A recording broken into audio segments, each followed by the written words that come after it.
The Honda Africa Twin walked off with the crown in our 2016 Big Bore Adventure test, and KTM didn't like it.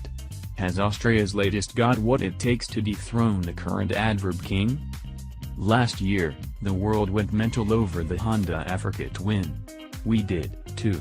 Honda's return to the Adverb cage match yielded a resounding victory thanks to a KISS philosophy, a great engine with one riding mode, good suspension, comfort, looks and a price point that undercut everyone in the class, and by a fair margin. The ones Honda disposed were the longtime kings of Adverb, KTM. The Austrian powerhouse and the 1190 Adventure, hadn't been beaten in a big bore test for eons, so they were none too pleased. Honda came and pulled the rug from underneath them.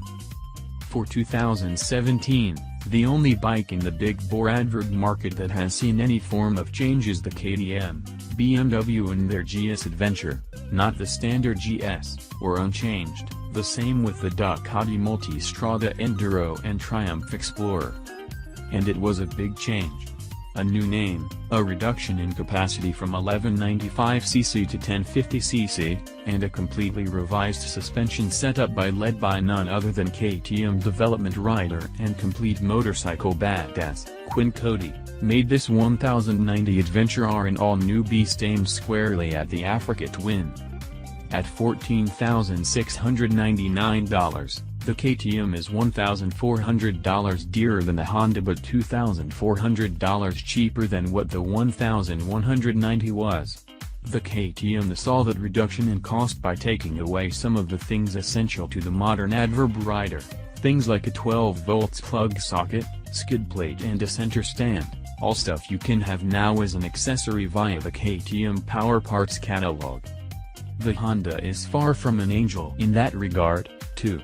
No 12-volt socket, no center stand, but it does come with a skid plate as standard.